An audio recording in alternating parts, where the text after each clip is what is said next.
आप सभी को नमस्कार। मैं क्लेरिफाई से प्रीति जोग और आज हम बात करने वाले हैं कि आखिर पूरे विश्व में इतने तेजी से बढ़ते तापमान के बारे में, साथ ही जलवायु इतनी तेजी से परिवर्तित हो रही है और जिसमें कहीं पे चक्रवाती तूफान तो कहीं पर सूखा और कहीं पे पूरे विश्व में बहुत ही ज़्यादा तेजी से मौसम बदल रहा है और जिसका कारण ग्लोबल वार्मिंग भी माना जा रहा है। जो कि जहाँ पर बर्फ पड़नी चाहिए वहाँ पर सूखा पड़ रहा है और जहाँ पर सूखा पड़ना चाहिए वहाँ पर बर्फ पड़ रही है। आने वाले समय में भी ये परिस्थिति और ज़्यादा गंभीर हो सकती है और जिसका कारण जो कि बहुत से लोग ये समझते हैं कि ये ग्लोबल वार्मिंग की वजह से हो रहा है, जो कि मौसम परिवर्तन का ही असर है। लेकिन इसका दूसरा कारण भी होता है जो कि अल नीनो को भी माना जाता है, जो कि अल नीनो की वजह से भी जो कि जलवायु प्रभावित होती है और जिसके बहुत ही गंभीर परिणाम भी देखने को मिल सकते हैं आने वाले समय में और कुछ महीने में, और जिसकी आशंका भी जताई जा रही है। साथ ही हम ये जानने की कोशिश करेंगे आखिर ये अल नीनो क्या है और इसकी वजह से पूरे वायुमंडल और पूरे पर्यावरण में, साथ ही ये जलवायु किस तरह से प्रभावित कर रहा है पूरे विश्व की और किससे क्या भयानक असर होने वाला और किस तरह से ये एक गंभीर समस्या बनकर उभर रही है और इससे किस तरह सामना किया जा सकता है। इन सभी चीज़ों पर आज हम इस वीडियो में बात करने की कोशिश करेंगे। चलिए शुरू करते हैं। अधिकतर हर बार हम ये समझते हैं कि हमेशा जो कि ग्लोबल वार्मिंग की वजह से ही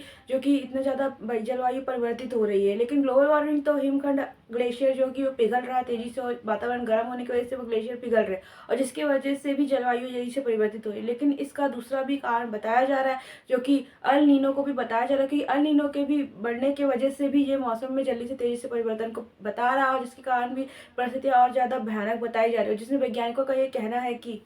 अगर इसी तरह से अल नीनो बना रहा तो इसके वजह से समस्या कुछ महीनों में और ज़्यादा गंभीर हो सकती है और जो कि कुछ महीनों में ही, जैसे गर्मियों के मौसम में बहुत ज़्यादा गर्मी और ठंडियों के मौसम में बहुत ज़्यादा ठंडी पड़ सकती है और कई अलग अलग क्षेत्रों में इसके अलग अलग देश के कोनों में अलग अलग प्रभाव देखने को मिलेगा और जिसकी वजह से कई जगह पर सूखे का भी सामना करना पड़ सकता है और जैसे कई जगहों पर जंगलों की आग तक फैल सकती है, कई जगह तेज तूफान और चक्रवाती तूफान भी आ सकते हैं, कई जगह बाढ़ की संभावनाएं भी देखने को मिल सकती है, जो कि पिछले समय में भी इस तरह की संभावनाएं देखने को मिली थी, जो कि परिस्थिति बहुत ही गंभीर होती है क्योंकि समुद्र के ऊपर के जो तल होता है वो बहुत ज़्यादा गर्म होने लगता है और नीचे से जो पानी आ रहा होता है वो ठंडा होता है और जो कि बहुत तेज़ी से गर्म होता है और जिससे पूरा वातावरण और तेज़ी से गर्म हो जाता है और जिससे अल नीनो बहुत दिनों तक बना रहता है और जिसके कारण ये समस्या और ज़्यादा गंभीर होती जा रही है, जो कि पूरे विश्व के लिए एक बहुत ही ज़्यादा चिंता का विषय रहा और आने वाले समय में ये भी जताया जा रहा है कि अभी अल नीनो जो कि बहुत समय तक भी बने रहने वाला है। साथ ही आने वाले समय में स्थिति और भी ज़्यादा गंभीर जो कि महीनों में दिखाई देने वाली है। साथ ही वैज्ञानिकों का ये भी कहना है कि अप्रैल और जून के बीच में अल नीनो जो कि कमज़ोर पड़ सकता है, लेकिन उसकी भी संभावना केवल 73% है,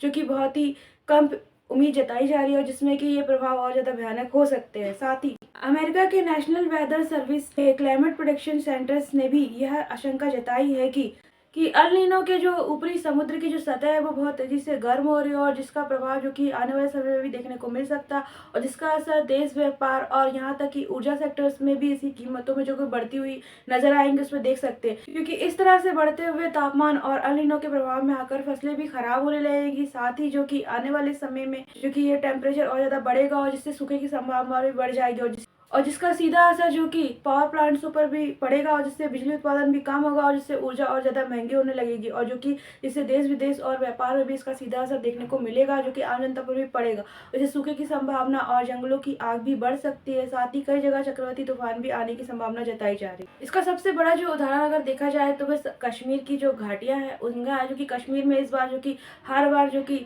दिसंबर और जनवरी के महीने में जो कि वहाँ पर बर्फबारी होती है और बहुत ही कड़ाके की सर्दी पड़ती है, जो कि लोगों के लिए और पर्यटन स्थल पर जो कि टूरिस्टों के लिए बहुत ही ज़्यादा लोकप्रिय स्थल होता है, जो कि गुलमार्ग वहाँ पर सबसे ज़्यादा प्रसिद्ध घाटियों में से एक है और प्रसिद्ध स्थान क्षेत्र है, जो कि यहाँ पे लोग ज़्यादा कश्मीर और में जाना पसंद करते हैं और जिसकी वजह से वहाँ पे बहुत ज़्यादा टूरिज्म लगा होता है इस बर्फबारी के मौसम में। लेकिन इस बार वहाँ पे बर्फबारी बिल्कुल देखने को नहीं मिल रही है और वहाँ पे पूरा सूखा पड़ा हुआ और इसके बाद वहाँ पर जो कि पर्यटन स्थल और पर्यटन कारोबार भी बहुत ज़्यादा प्रभावित हो रहा है, जो कि वहाँ पे अधिकतर लोगों का जो रोजगार है वो भी टूरिज्म से ही चलता है। लेकिन वहाँ पे इस तरह की परिस्थिति बनने से वहाँ पे चिंता का विषय बन गया और बहुत ज़्यादा परेशानी उत्पन्न कर रहा है और आने वाले समय में सूखे की संभावना भी जताई जा रही है क्योंकि बिल्कुल भी बर्फबारी नहीं हुई है और जिसकी वजह से ज़मीन के नीचे पानी का वाटर लेवल भी कम हो सकता है और जिसकी वजह से वहाँ पर पानी की तो संभावना जो कि कम हो जाएगी, लेकिन साथ ही वहाँ पर टूरिस्ट भी बहुत ही कम आने की संभावना है कि 60% ही टूरिस्ट वहाँ पर और ज़्यादा कम होने की संभावना जताई जा रही है और जिससे कि बहुत ही चिंता का विषय बना हुआ है। और जो कि सबसे प्रसिद्ध जो जगह है वो गुलमार्ग, वहाँ पे भी वो जो बर्फबारी सबसे ज़्यादा होती है और जो बर्फ़ की चादरों से हमेशा ढक जाती है हर बार दिसंबर और जनवरी के महीने में। इस बार कुछ भी नहीं हुआ और वहाँ पे पूरा सूखा पड़ा हुआ और जिसकी वजह से वहाँ पर जो कि टूरिज्म है बहुत ज़्यादा प्रभावित हो रहा है और जिससे लोगों के कारोबार और रोजगार भी प्रभावित हुए हैं और जो कि इसका सारा असर जो कि अल नीनो को ही बताया जा रहा है और जिसकी वजह से इस तरह से संभावना बनी हुई है और ये विश्व के सिर्फ भारत के इस श्रीनगर में नहीं, बाकी विश्व के सभी क्षेत्रों के कोने-कोने में भी इस तरह के असर देखने को मिल रहे हैं। इस तरह की सूखे जैसी परिस्थिति उत्पन्न होने से कश्मीर के लोगों में और टूरिज्म में बहुत ज़्यादा चिंता का विषय बन गया, और जो कि वहाँ की भयानक परिस्थितियों को भी उत्पन्न कर रहा है आने वाले समय के लिए। साथ ही आप जान लेते हैं कि आखिर ये अल नीनो क्या है, जिसने सभी देशों की जलवायु को प्रभावित कर रखा है, और आखिर इसका असर कितने समय तक और रहने वाला, और ये कितनी भी ज़्यादा भयानक होने वाली परिस्थितियाँ। अल नीनो जो कि ईएनएसओ का एक क्लाइमेट सर्कल का बहुत ही अहम हिस्सा माना जाता है, जो कि भूमध्य रेखा के जो कि पूर्व दिशा की और जो कि चलने वाली है बहुत ही गर्म हवाएं होती है, जो कि प्रशांत महासागर में जो कि सतह पर जो कि गर्म हवाएं बनती है, और जो कि जिससे कि ये माना जाता है कि जो अमेरिका से जो कि गर्म पानी होता है और वह एशिया की तरफ बढ़ने लगता है, और जो कि जिससे गर्म हवाएं पैदा होने लगती है सतह पर, और ये गर्म पानी जो कि बहुत ही ज़्यादा ऊपर की सतह पर अल नीनो की जगह पे बनने लगता है, और जो कि आगे की ओर बढ़ता है, और जिस तरह से ये पानी जितना तेजी से गर्म होता है और गर्म हवा उतनी तेजी से बनती जाती है और गर्मी उत्पन्न होती जाती है, और जिस तरह से ये गर्म हवा और ये गर्म पानी आगे बढ़ता है, उसकी जगह पे नीचे सतह पर और ज़्यादा ठंडा पानी आ जाता है, जो कि तेजी से फिर से गर्म हो जाता है और जो आगे की ओर बढ़ने लगता है, और जिस तरह से ये पूरे वातावरण को प्रभावित करता है, और पूरा वातावरण जो कि जो अल नीनो से प्रभावित होने लगता है और ज़्यादा गर्म होने लगता है। अगर हम अल नीनो के कारण जलवायु में पड़ते तेज प्रभाव के बारे में बात करें, तो ये 2023 में अप्रैल के महीने में अगर वैज्ञानिकों के अनुसार हम इसके तापमान को चेक करें, तो ये सबसे ज़्यादा तापमान जो कि वहाँ पे दर्ज किया गया था अप्रैल के महीने के बाद से, और जिसमें कि अगर हम वैश्विक रूप से इसके औसत तापमान की बात करें तो 21.1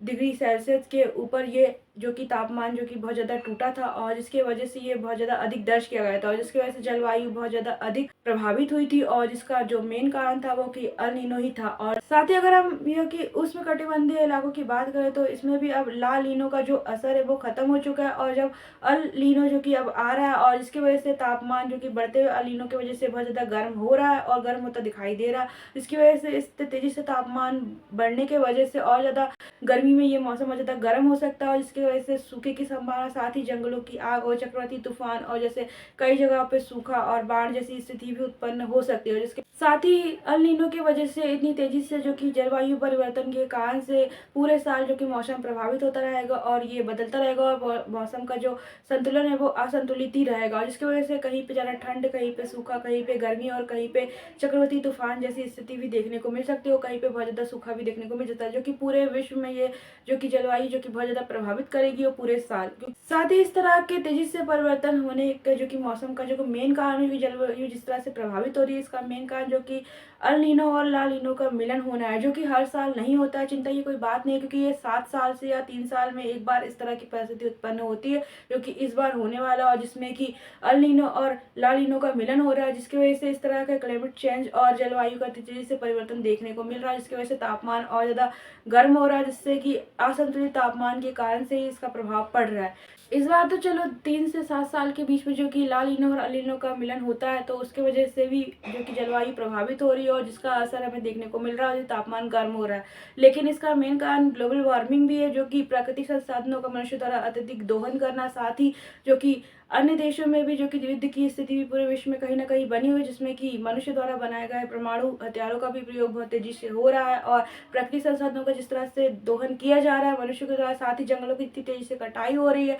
और जिसकी वजह से जलवायु का जो संतुलन बिगड़ा हुआ है, और जो कि असंतुलित जलवायु की वजह से पूरा जो कि वायुवरण और जो कि मौसम जो कि प्रभावित हो रहा है, जिसकी वजह से जो अचानक से जो मौसम बदलते हैं और अचानक से मौसम परिवर्तन हो रहा है, कभी गर्म, कभी ठंडी, और कभी एकदम से बाढ़ की स्थिति आ जाना, तूफान आ जाना, और कभी भी अचानक से जो मौसम चेंज हो रहा है, जिसकी स्थिति जो कि बनी हुई है, और जो कि बहुत तेजी से जो कि ग्लेशियर पिघल रहा है इतने बढ़ते हुए तापमान की वजह से, और जिसके कारण से भी जलवायु जो कि बहुत तेजी से प्रभावित हो रही है, और आने वाले समय में इसकी परिस्थिति और ज़्यादा गंभीर हो सकती है, क्योंकि इस तरह से अगर प्राकृतिक संसाधनों का दोहन चलता रहा, उस तरह से वॉर की स्थिति बनी रही, और इस तरह से ग्रीन हाउस और ज़्यादा गर्म होता रहा, और इससे जो कि ऊपर का जो वायुमंडल है वो ज़्यादा गर्म होता रहा, और जिसकी वजह से ग्लेशियर इस तरह से पिघलते रहे, तो स्थिति और ज़्यादा गंभीर होगी। साथ ही आज का हमारा ये वीडियो कि जलवायु के इतनी तेजी से और मौसम के तेजी से बढ़ते और असंतुलित होने के कारण, और साथ ही कहीं पे सूखा, कहीं पे तूफान, कहीं पे आंधी हो, कहीं पे चक्रवात हो, कहीं पे आग जैसी स्थिति उत्पन्न होने के कारण, और अल नीनो की क्या अहम भूमिका है के बारे में यहीं पर खत्म होता है। अगर आपको ये जानकारी अच्छी लगी तो प्लीज़ हमारे चैनल को सब्सक्राइब कर दीजिए,